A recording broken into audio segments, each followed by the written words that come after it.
Pega agora a palavra de Deus, o Evangelho. Abra no Evangelho de Mateus, capítulo 21, versículo 39. Vamos ficar todos de pé então? Evangelho de Mateus, capítulo 21, nós vamos ler o versículo 39. Já acharam? E lançando mão dele, o arrastaram para fora da vinha e o mataram. Vou ler de novo. E lançando mão dele, o arrastaram para fora da vinha e o mataram. Leio mais uma vez, e você que está comigo aqui na sede da Paz e Vida, repete em seguida, vamos lá. E lançando mão dele, o arrastaram para fora da vinha e o mataram.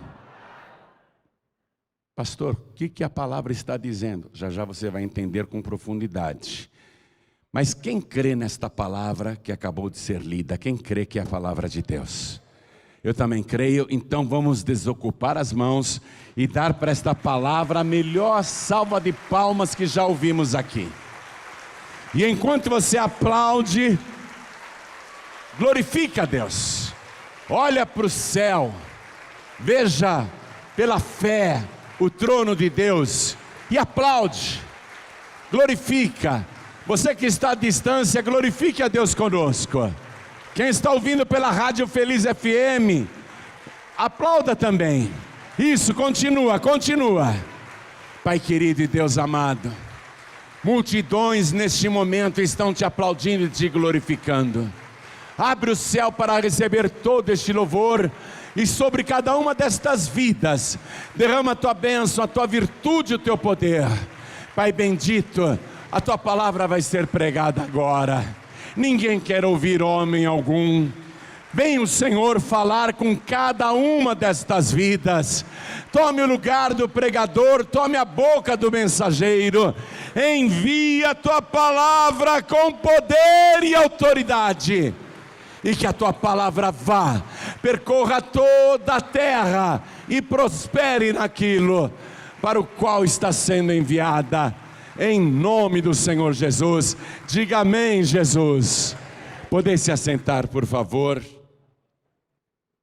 O que eu li para você parece uma coisa já consumada. Mas na verdade Jesus disse isso uma semana antes de o arrastarem e o matarem. Jesus entrou em Jerusalém, fizeram uma grande festa para ele, as multidões o saudavam, diziam: bendito o rei que vem em nome do Senhor, hosana ao filho de Davi, e parecia ser o auge do sucesso. Uma semana depois dessa aclamação, ele estará morto. Algumas pessoas pensam que Jesus foi vítima de pessoas que não sabiam o que estavam fazendo e homens maus o mataram. Esse pensamento não está errado, porque realmente ele foi vítima. Ele realmente foi morto por homens maus, por pecadores, por iníquos, por ímpios. E Jesus Cristo padeceu tudo isso, porém não involuntariamente, não inconscientemente.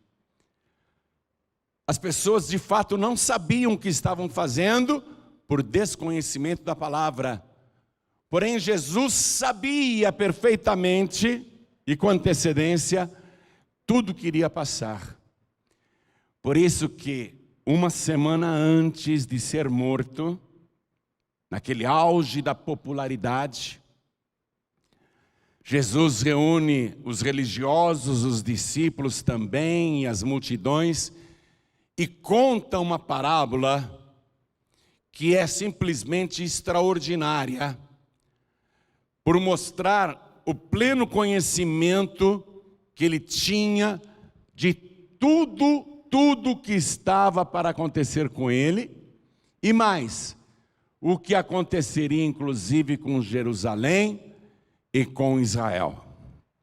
É uma parábola curta, e eu quero ler as palavras de Jesus. Eu não quero eu contar a parábola, ainda que eu a conheça de cor, porque não ousaria perder qualquer um dos pequenos detalhes que Jesus Cristo mencionou.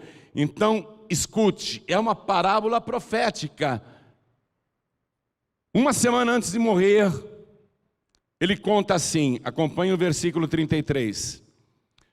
Ouvi ainda outra parábola. Houve um homem, pai de família, que plantou uma vinha e circundou-a de um valado e construiu nela um lagar e edificou uma torre e arrendou-a a uns lavradores e ausentou-se para longe.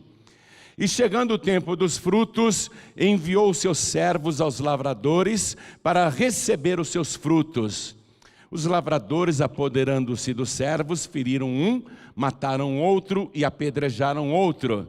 Depois enviou outros servos em maior número do que os primeiros, e eles fizeram-lhes o mesmo. E por último, enviou-lhes seu filho, dizendo: terão respeito a meu filho. Mas os lavradores, vendo o filho, disseram entre si: este é o herdeiro, vinde, matemo-lo e apoderemo-nos da sua herança.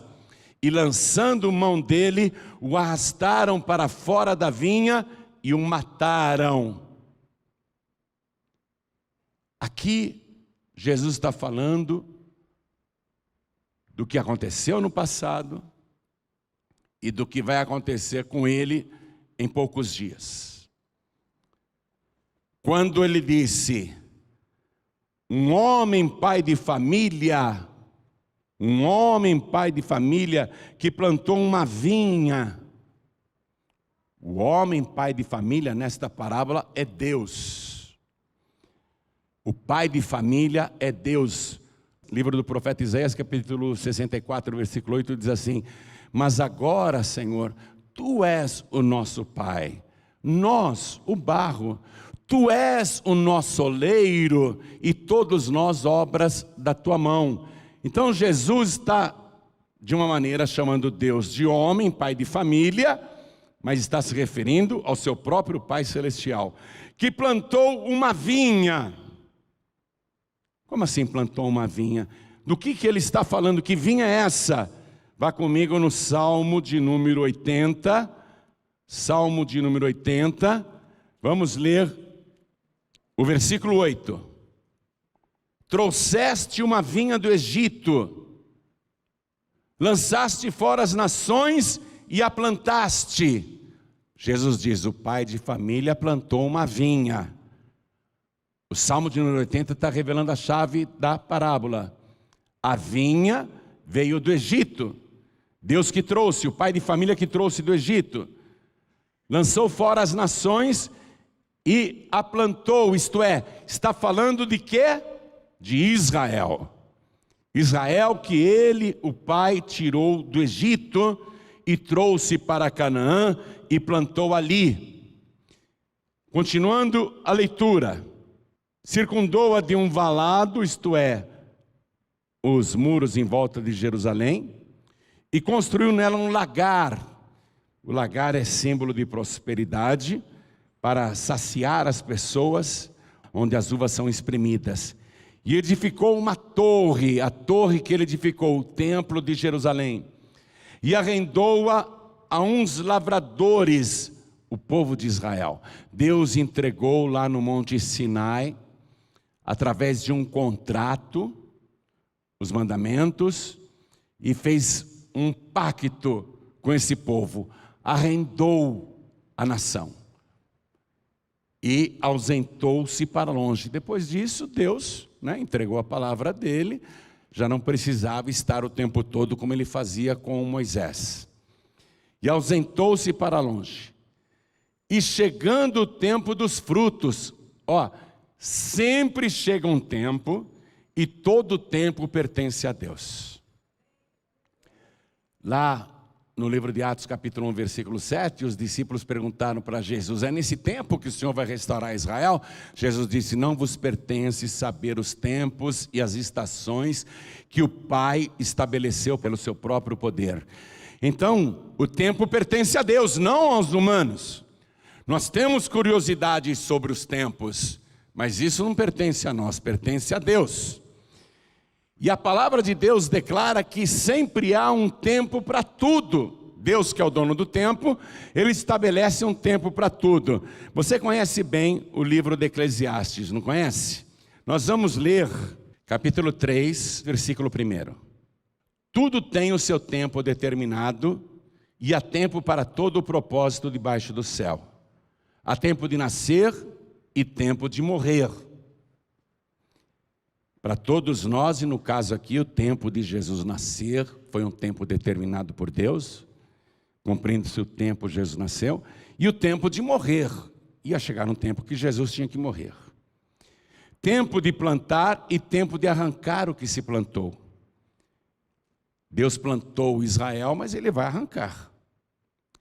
E Deus faz isso, Ele planta as pessoas nesse mundo, mas chega uma hora Ele tira as pessoas do mundo. Tempo de matar e tempo de curar. Tempo de derribar e tempo de edificar. Tempo de chorar e tempo de rir. Tempo de prantear e tempo de saltar. Tempo de espalhar pedras e tempo de ajuntar pedras. Tempo de abraçar e tempo de afastar-se de abraçar. A gente está vivendo um tempo que não pode nem abraçar mais as pessoas. Tempo de buscar e tempo de perder. Tempo de guardar e tempo de jogar fora. Tempo de rasgar e tempo de coser. Tempo de estar calado e tempo de falar. Tempo de amar e tempo de aborrecer. Tempo de guerra e tempo de paz. Nós estamos vivendo isso aqui. Então, chegando o tempo, Deus controla o tempo nas nossas vidas e para toda a humanidade. E aqui na parábola Jesus disse: chegando o tempo dos frutos, Ele enviou os seus servos. Que servos que Ele está enviando, querendo receber o usufruto da terra? Porque Ele arrendou a vinha. Agora, como proprietário, Ele tem o direito de recolher os frutos. Então Ele mandou os seus servos lá. Que tipo de servos Ele está falando? Que os lavradores vão apedrejar, vão torturar, vão mandar embora vazios e vão matar, inclusive. Livro do profeta Jeremias agora, capítulo 7. Vamos ler o versículo 25. Desde o dia em que vossos pais saíram da terra do Egito até hoje, enviei-vos todos os meus servos, os profetas. É disso que Jesus está falando. Os profetas que Deus foi enviando para cobrar o fruto, aquilo que pertence a Deus. Desde o dia em que vossos pais saíram da terra do Egito até hoje, enviei-vos todos os meus servos, os profetas, todos os dias, madrugando e enviando-os. Eles não recebiam os profetas, apedrejavam, despediam vazios, alguns até torturavam e matavam, mas Deus mandava a nós profetas. Deus continuava insistindo, Deus nunca desiste. Mas não me deram ouvidos, nem inclinaram os ouvidos, mas endureceram a sua cerviz e fizeram pior do que seus pais. Então, é disso que Jesus está falando. Todos os profetas que vieram antes dele, e que Israel e o povo rebelde não quis ouvir. Mas Deus não desistiu. Chegou um momento, aqui no versículo 37, que eu li para você, que diz: e por último, enviou-lhes seu filho, dizendo: terão respeito a meu filho. Deus viu que ninguém queria ouvir os profetas. Deus falou: eu vou mandar meu filho então. O meu filho eles vão ter respeito. O meu filho eles vão escutar. e mandou lá. Jesus está falando dele mesmo. E olha o detalhe, versículo 37. E por último enviou-lhes seu filho. Você sabe muito bem que o islamismo não acredita em Jesus como filho de Deus. Acredita em Jesus como profeta, um dos profetas. E Maomé surgiu 600 anos depois de Cristo. Os maometanos acreditam que Maomé é a última revelação de Deus. Mas o próprio Jesus, nessa parábola profética, está dizendo que ele é o último. E por último enviou-lhes seu filho. Depois que Deus enviou seu filho, muitos outros surgiram, além de Maomé, né? E vieram com outras novidades. E as pessoas foram ouvindo essas outras novidades que surgiram, inclusive o Allan Kardec. Há pessoas que resolveram escutar Kardec, mas nem Kardec, nem Maomé ou qualquer outra pessoa tinha legalidade e legitimidade para vir depois de Cristo anunciar qualquer novidade. Porque o próprio Cristo está dizendo, e por último enviou-lhes seu filho. Você lembra o que está escrito em Apocalipse capítulo 1, versículo 17? Jesus diz ali, eu sou o primeiro e o último, e o que vive. Fui morto, mas eis aqui estou vivo pelos séculos dos séculos, e tenho nas mãos as chaves da morte e do inferno. Nenhuma outra pessoa tem estas chaves. Nenhuma pessoa foi morta e ressuscitou. A última pessoa enviada por Deus e que a humanidade deve ouvir é o Filho. E por último, enviou-lhes seu Filho. Deus não vai enviar outra revelação.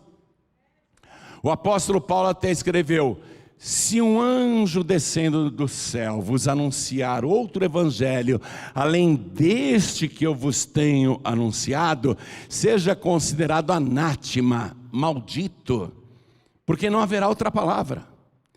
Não vai atrás de novidades e modismos. Jesus é o último, o primeiro e o último. E por último enviou-lhes seu filho, dizendo, terão respeito a meu filho. Olha o que Jesus está contando uma semana antes de ser morto. Mas os lavradores, quer dizer, os religiosos de Israel, o povo de Israel, supostamente aquele povo escolhido, mas os lavradores, especialmente as lideranças religiosas, mas os lavradores vendo o filho disseram entre si, é o herdeiro, vinde, matemo-lo e apoderemo-nos da sua herança. Nessa última semana de vida, a alta corte religiosa de Israel vai se reunir e Caifás vai dizer para todos os membros do Sinédrio, nós temos que matar este homem, antes que os romanos venham e tomem a nossa nação e nós perderemos o nosso lugar. Jesus está profetizando sobre isso, ele já sabia o que estava sendo tramado contra ele, apesar de toda a popularidade em alta. Ele não se ilude não, ele sabe que essa fama é uma ilusão, ele sabe exatamente o que vai acontecer com ele. Versículo 39, e lançando mão dele, o arrastaram para fora da vinha e o mataram. A vinha é Jerusalém. Agora, olha só o detalhe, o levaram para fora da vinha. O centro da vinha é Jerusalém, é uma cidade murada. Jesus não foi morto dentro da cidade murada de Jerusalém. Ele diz até que seria arrastado para fora e que ele seria morto. Ele vai ser arrastado para fora da cidade santa, ele vai ser arrastado além dos muros de Jerusalém e conduzido até o Monte Calvário, onde vai ser crucificado. Ele sabe que não será com gentileza, ele sabe que será arrastado com violência. Ele está falando dele mesmo. Agora vem cá, uma semana antes de morrer, se você tivesse toda essa revelação sobre o seu futuro, você iria receber o aviso para se aproveitar e fugir? Ou você encararia o que estava anunciado lá na frente? Muita gente diria, não, eu receberia como um aviso e cairia fora, ia me esconder, não é? Se eu disser para você assim, você, dentro de 7 dias, vai morrer aqui na capital de São Paulo. Você ficaria na capital? Não falei do que você vai morrer, né? Estou falando que daqui 7 dias você morre aqui na capital. Você ficaria na capital ou você ia para Jundiaí? Para Piracicaba, para Campinas? Não, se eu ia morrer na capital, eu vou sair de São Paulo, eu vou para o Rio de Janeiro. Vou para Belo Horizonte, eu vou para Salvador, eu vou para Curitiba, eu vou para Porto Alegre. Não, eu ia morrer, tem uma profecia que eu ia morrer essa semana na capital de São Paulo, então eu não vou ficar aqui não. Veja, Jesus sabe o que vai acontecer com ele. Ele é uma vítima sim, mas não é uma vítima involuntária. Ele não é uma vítima que está ao sabor dos acontecimentos inesperados. Pelo contrário, ele controla o tempo e os acontecimentos. Ele é o dono do tempo, ele controla todas as coisas. E está profetizando que ele vai ser morto fora do lugar. Evangelho de Marcos capítulo 15, vai comigo por favor. Marcos capítulo 15, versículo 20, que conta esse detalhe da crucificação de Jesus. Olha só. E havendo-o escarnecido, despiram-lhe a púrpura e o vestiram com as suas próprias vestes e o levaram para fora a fim de o crucificarem. Ele sabe. O que eu li para você em Marcos é o que fizeram com ele. Tiraram aquela capa vermelha, aquela púrpura, vestiram ele com as suas próprias vestes e o levaram para fora, para o Monte Calvário, onde ele foi crucificado. Aqui na parábola de Mateus capítulo 21, que eu estou lendo para você, é profecia. Ele está falando do que iria acontecer com ele, do que tinha acontecido com a própria nação de Israel, que tinha um contrato com Deus de arrendamento, para praticar justiça na terra, para abençoar as nações, abençoar o povo. Mas eles fizeram tudo como Jesus falou que iria acontecer. O versículo 40 diz assim, Jesus perguntando para eles: quando, pois, vier o senhor da vinha, o dono da vinha, que fará àqueles lavradores? O que vai fazer com eles? Eles vão matar o filho. E daí? Quando o pai de família vier, o que vai fazer com os lavradores? Isso já estava também profetizado no livro de Isaías capítulo 5, vamos lá? Vamos ler a partir do versículo 3. Só que Isaías foi escrito 700 anos antes de Cristo. Agora, pois, ó moradores de Jerusalém e homens de Judá, julgai, vos peço, entre mim e a minha vinha. Deus falando. Julguem entre eu e a minha vinha. Que mais se podia fazer a minha vinha que eu não lhe tenha feito? Fiz todo bem para ela? E como, esperando eu que desse uvas boas, veio a produzir uvas bravas? Julguem entre eu e a minha vinha. Eu fiz tudo por ela.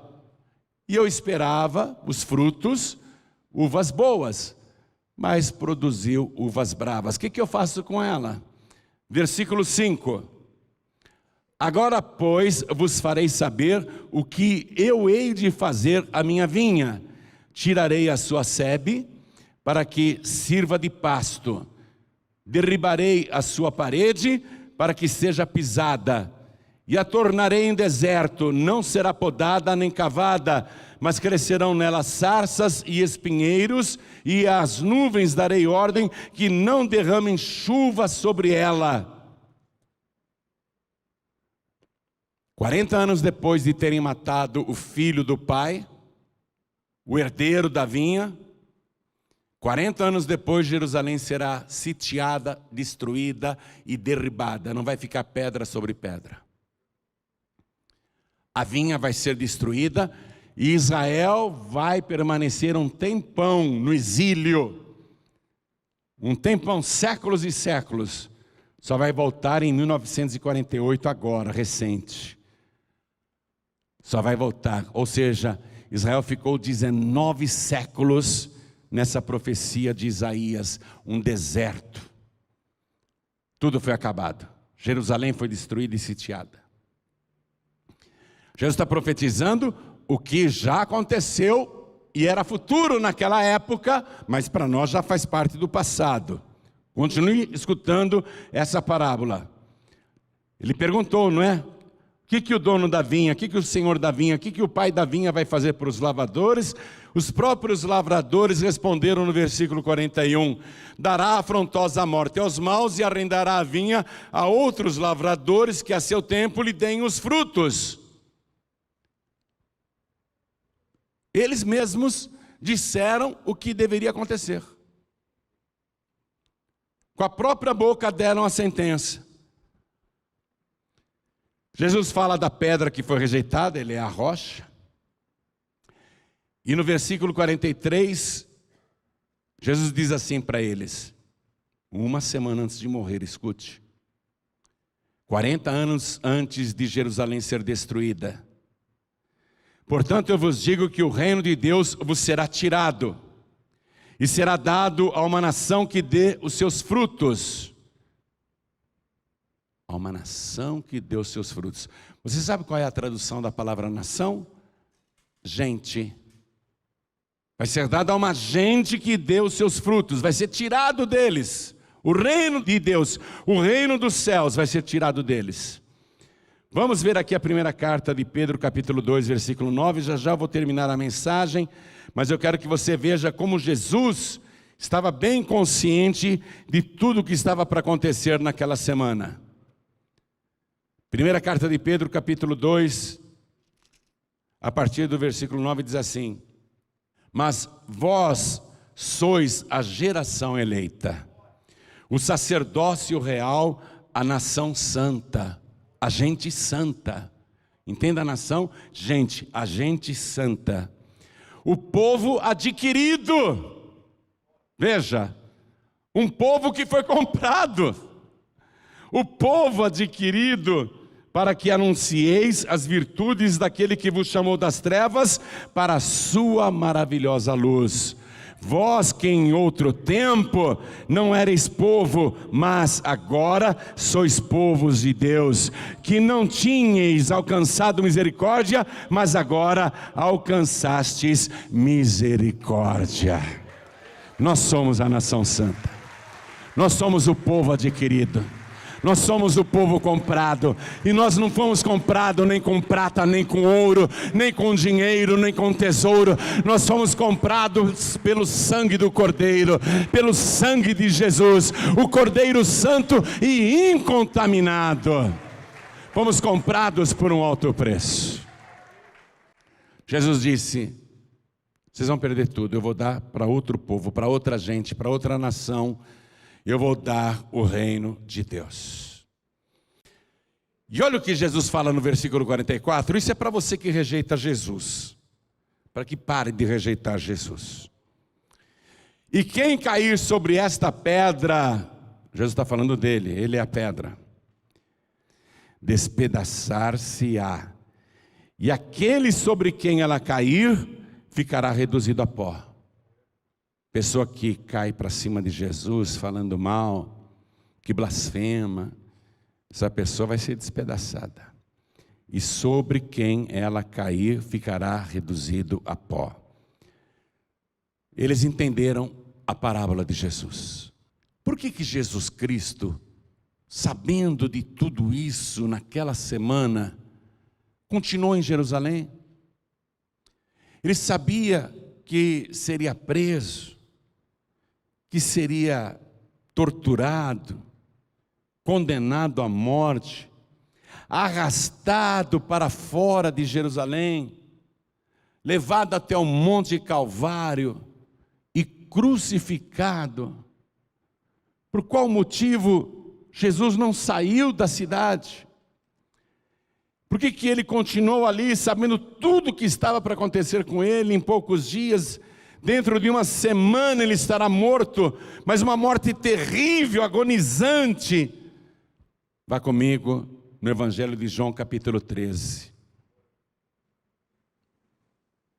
Era a semana da Páscoa.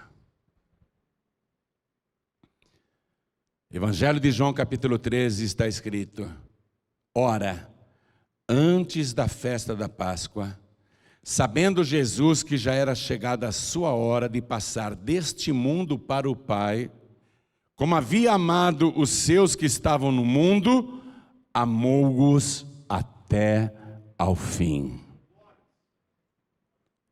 Foi por esta causa. Ele sabia que era hora de passar deste mundo para o Pai, mas não seria uma passagem tranquila. Seria uma passagem atribulada, torturante, cheia de dores e sofrimentos, escárnios e zombarias. Seria uma passagem humilhante, uma morte terrível, condenado e crucificado entre ladrões, entre pecadores, como se ele mesmo fosse um dos pecadores. Por que ele se sujeitou a tamanha humilhação e permaneceu em Jerusalém? Sabendo de antemão tudo o que iria acontecer, por causa desse texto. Ele nos amou até ao fim. Foi por amor. Você nunca vai encontrar ninguém que te ame desse jeito. Te ama até o fim. Porque, veja bem, nós amamos as pessoas, não é? Mas se a pessoa amada nos trai, se a pessoa amada nos engana, se a pessoa que nós amamos é cruel, se a pessoa que nós amamos nos faz sofrer terrivelmente, a nossa tendência como seres humanos é transformar o amor em ódio. Você vê quantas pessoas terminam um relacionamento, seja namoro, seja noivado, seja casamento, e depois disso nutrem um ódio violento por aquela pessoa que antes era muito amada. E por que o amor virou ódio? Por causa do sofrimento que aquela pessoa impôs, pagando mal o amor que recebia. Então, a nossa tendência como seres humanos é transformar o amor devido ao sofrimento num ódio sem fim. Mas o caso de Jesus é diferente. Ele sabendo e passando por tudo isso, olha o que disse aqui a palavra. Ele sabendo de tudo, como havia amado os seus que estavam no mundo, amou-os até o fim.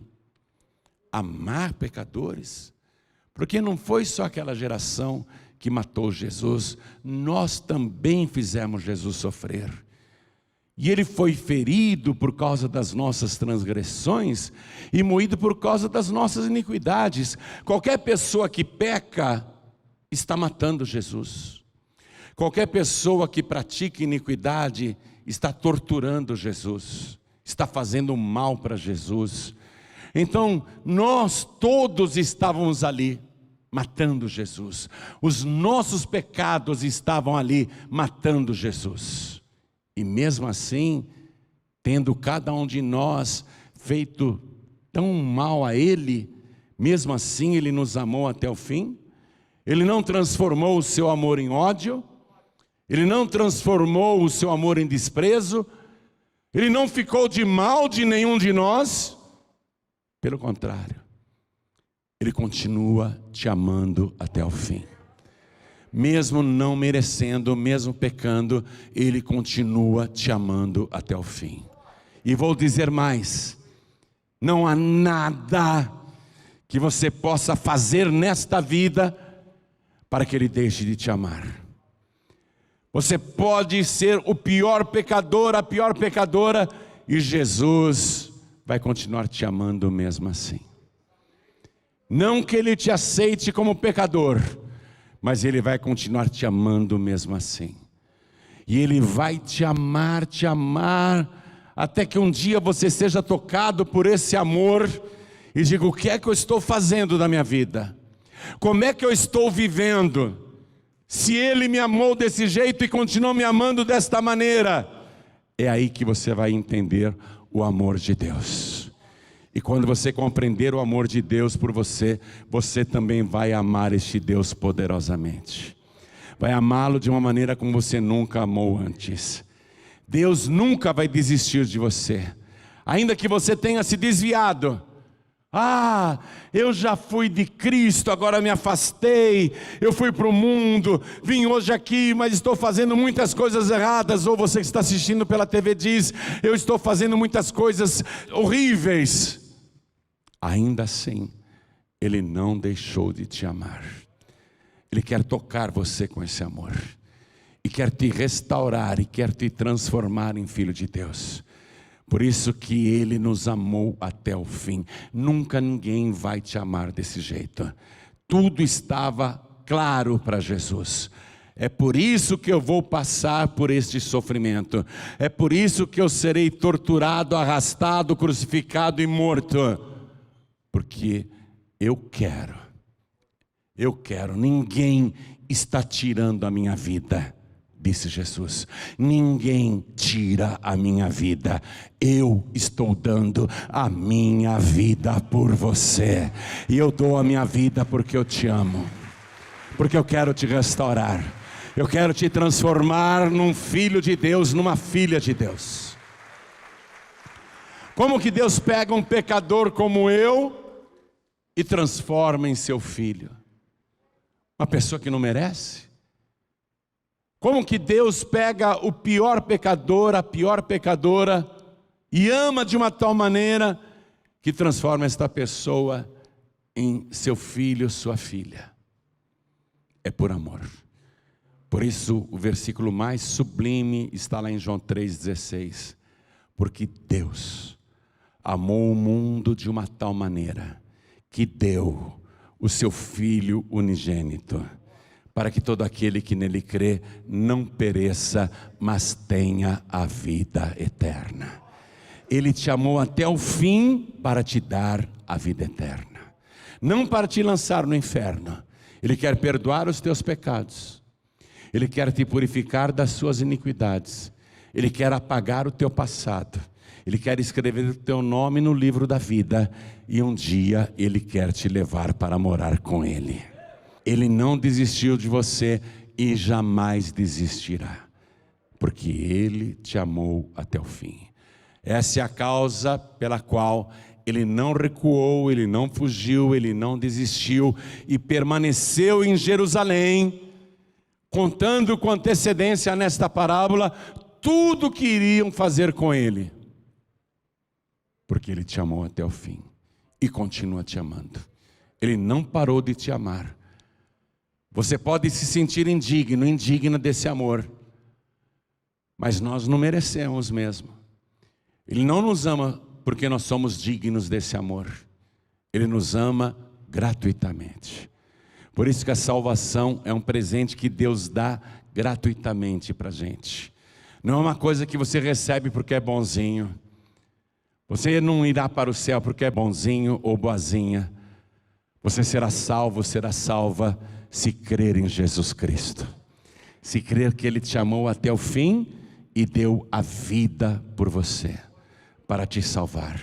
Vamos ficar todos de pé. Jesus deu a sua vida por nós, por amor. Não foi vítima inconsciente, não foi vítima de acontecimentos descontrolados. Pelo contrário, o tempo todo Ele estava no controle do tempo. Tanto que o julgamento dele que aconteceu na noite em que foi preso, o condenou à morte, mesmo passando por vários tribunais de Pilatos, de Herodes, do Sinédrio e o tribunal popular.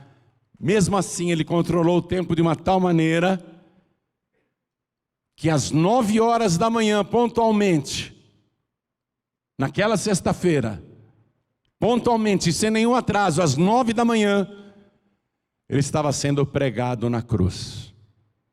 E por que 9 horas da manhã? Que era o horário em que o primeiro cordeiro era sacrificado no templo na Páscoa. 9 horas da manhã. Jesus é o Cordeiro de Deus que tira o pecado do mundo. E ele ficou pendurado no madeiro, controlando o tempo, até às 3 da tarde. Às 3 da tarde, ele que estava no controle de tudo, ainda que pregado na cruz, ele disse: está consumado. E disse: Pai, nas tuas mãos eu entrego o meu espírito. 3 horas da tarde em ponto, ele rendeu o espírito, tombou a cabeça, aconteceu um terremoto e ele morreu. Por que 3 horas da tarde?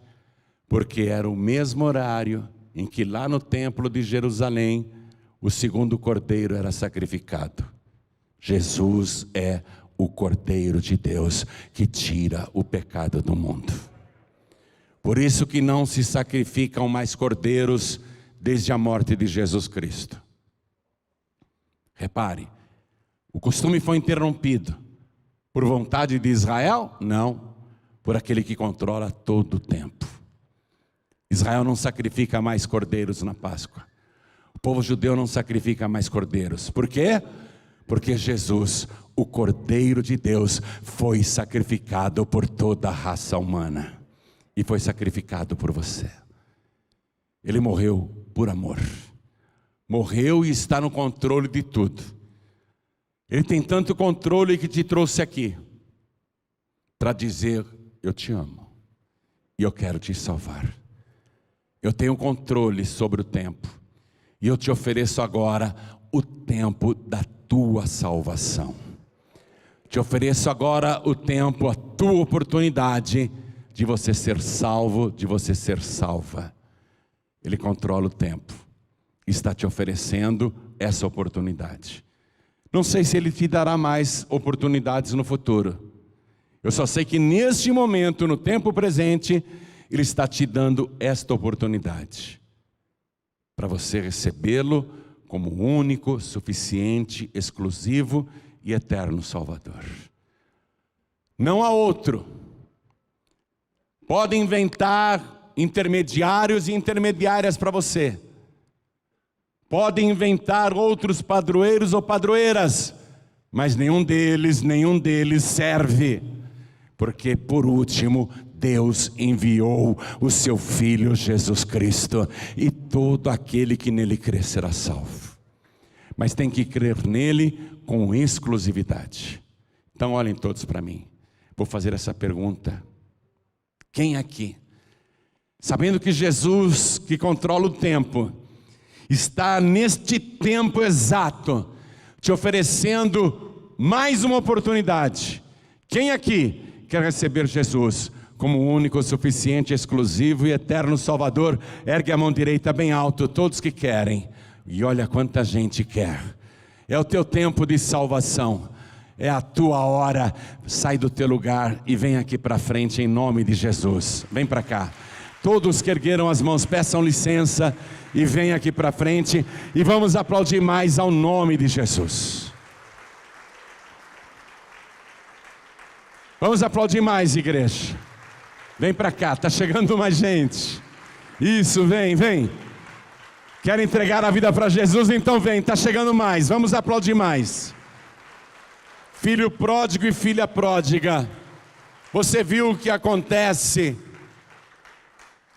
quando alguém é rebelde? Deus que tinha plantado, Ele arranca. Há tempo de plantar e há tempo de arrancar. A pessoa se desvia, Ele arranca. Arranca do reino dos céus. Agora você tem que voltar e dizer: me plante novamente. Me plante no teu reino.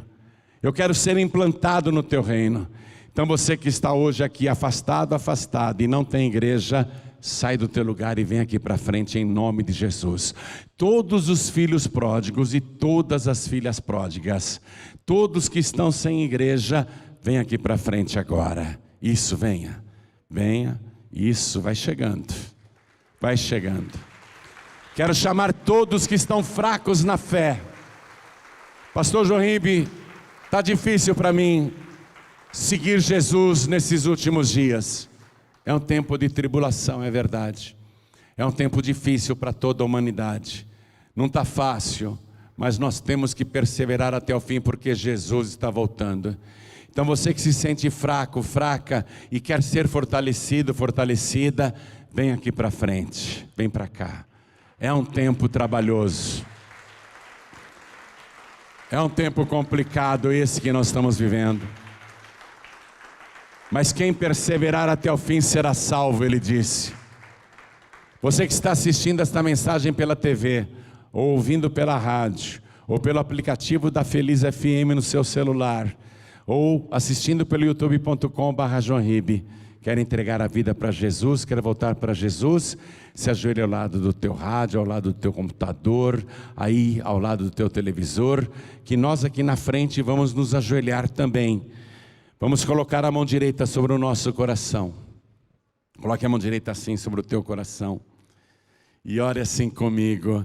Meu Deus e meu Pai, a tua palavra falou comigo.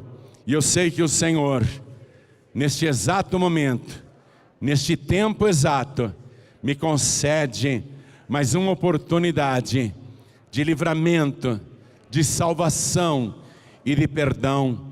Por isso agora, eu te suplico, perdoa os meus pecados, perdoa as minhas iniquidades, apaga as minhas transgressões e escreve o meu nome no livro da vida.